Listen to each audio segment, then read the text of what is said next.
So, like I said earlier, we're focusing on happiness here. Do you feel there's been a lot of change in happiness? And I guess one question, how would you define happiness?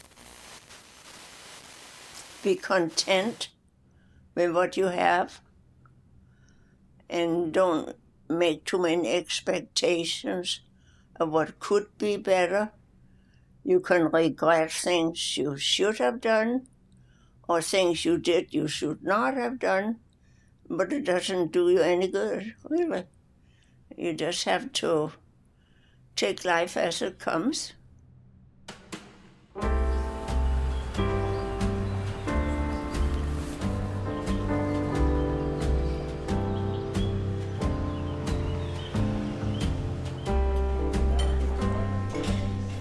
I don't think people are as happy as they used to be.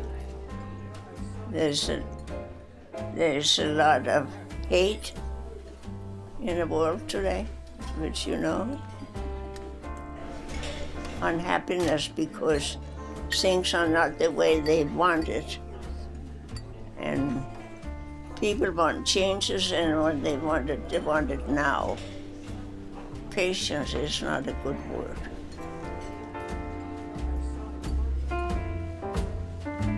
My name is Vera Christensen.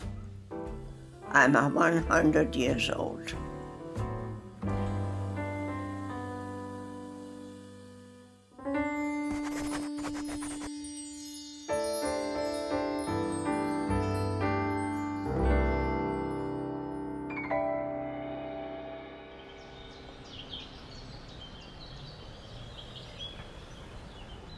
So, how was that though for you? 100 years, how did that feel? I really don't think about it. Yeah? Somebody asked me, how is it to turn 100? So I said, it's just like turning 99. I mean, some people are very hung up on getting to 100. I never think about it, that I want to get to 100. I never did that because what do I know about the future? It's not my problem. When I take her to her appointments, it gives us times to talk and you know, sometimes she shares about different things from her past and childhood and, you know, how life is now. Of course, you know, a lot of senior citizens, they do have their aches and pains. I was born and raised in Denmark. We lived through the Second World War, and we were occupied by Hitler for 5 years. They just came in one day and took over.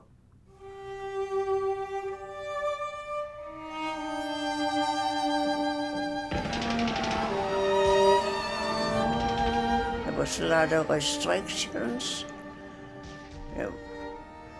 It was so much you can't even start telling about it. I did not suffer anything, maybe because I didn't get in the way of them, but there was a lot of underground stuff going on.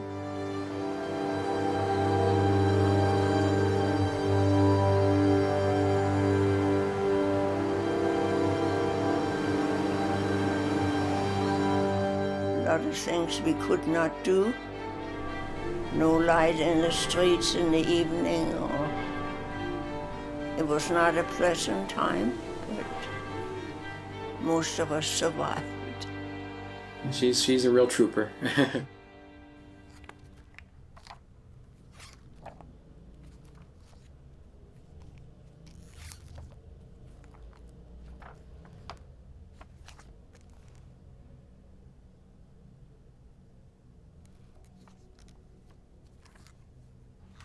I've done a lot of different things to begin with, because when you can't speak the language, you got to take whatever you get. So I worked in the laundry room in a little hospital, and then we moved around, and I got a chance to work for a dentist. So I took my education as qualified assistant, dental assistant.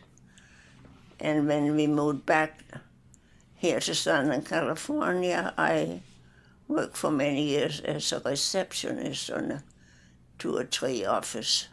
One camera here and another camera there.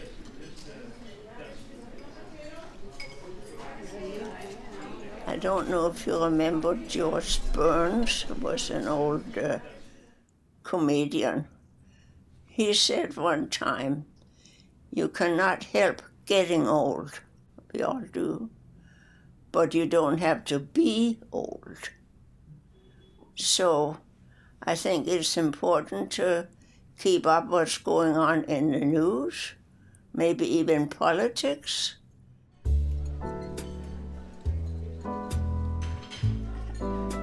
She's kind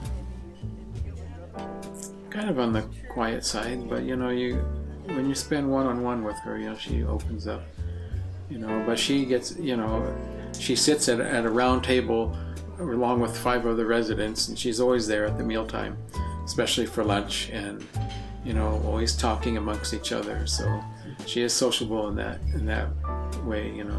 Some residents they don't have a problem getting up and like giving an opening prayer for Vespers or bleeding out and so on. Well, she wouldn't do that. And for how long did you work then? When did you retire? And I was 65, which was in 80, 85, 86. I wasn't even born yet. It's almost a lifetime ago. I'm sure Social Security would not like us to be that old.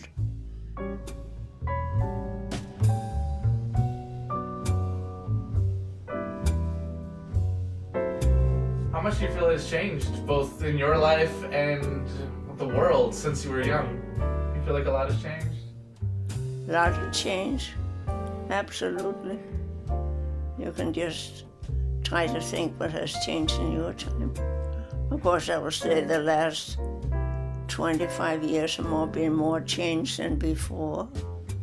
It goes very rapid, You buy a computer today, next week it's no good.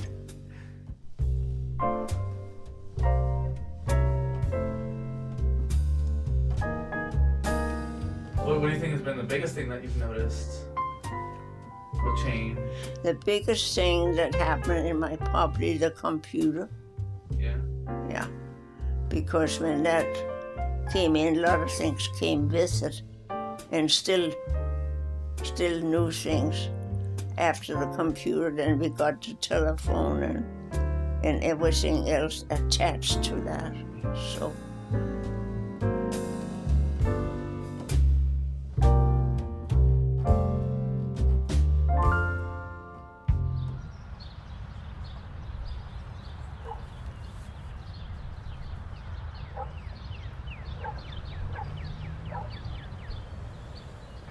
It will surprise you what the Lord has done. Count your blessings, name them one. She enjoys coming to all the Vespers programs, whether it's the gathering, the midweek service, which we have on Wednesday night, every Friday evening and Sabbath evening at 6:30.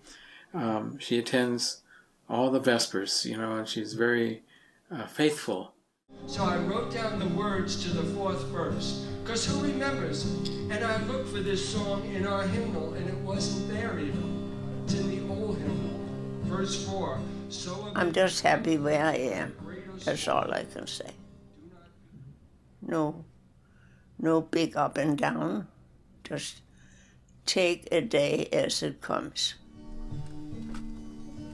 I depend very much upon the Lord. He gets me through every day. And when you stop to think about it, it's kind of a miracle that you can go to sleep at night and don't know what happens the next morning. The whole thing start working again. She's not afraid to speak her mind about different issues. I think the young people think that they can get to the top just in one step, but it takes work. And you got to approach life one day at a time. You can't just jump over. She's very good at voicing her opinion. You can find happiness if you find some work you like to do, be helpful to other people, and pick your friends the type you should, who would help you and who'll help them. Because today it's very easy not to have the right kind of friends.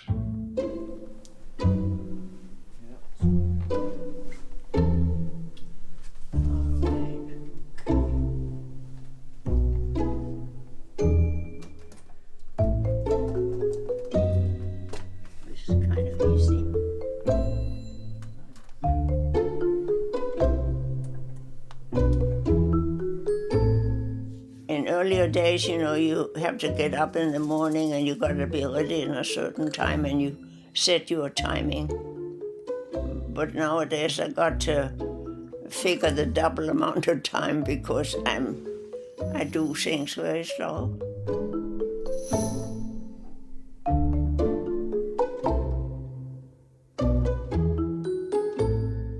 She's not a spry young chicken anymore, but you know, she just gets by. Sometimes get dizzy and have to sit down in between. So that takes all morning to do what you have to do. Get up and shower and all this kind of stuff. But so far I'm happy I can do it by myself. I don't need help for anything.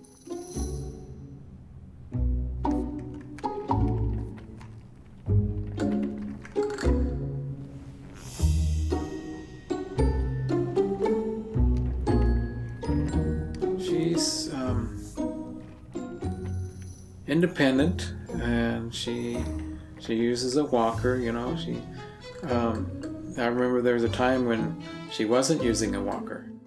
It would be nice if I still had my own home and all this kind of things, but that doesn't happen when you can't help getting old, so things happen.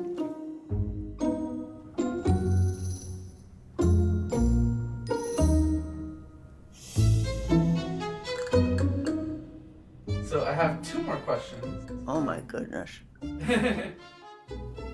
But she's been, you know, very, you know, patient for the most part, and that's something I appreciate that, you know. And then from time to time, I get a smile out of her, which is nice to see.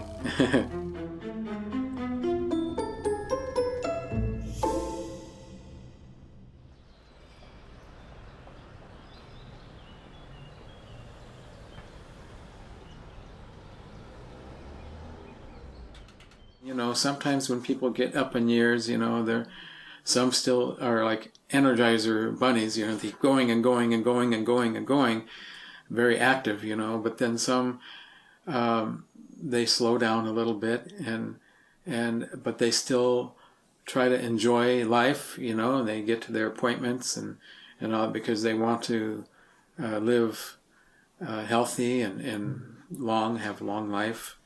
And the common denominator is having a relationship with the Lord God.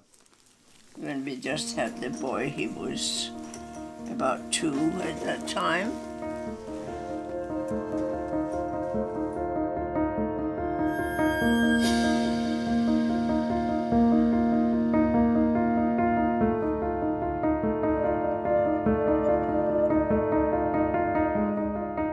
So it was like, is this real or is it not real? And you wonder, all of a sudden, you are alone. So that's where my faith come in from day to day, asking the Lord to come close and give me the wisdom and the strength, because there's a lot of decisions one has to make when you're on your own instead of when you're two. And so that carried me through. And it still does.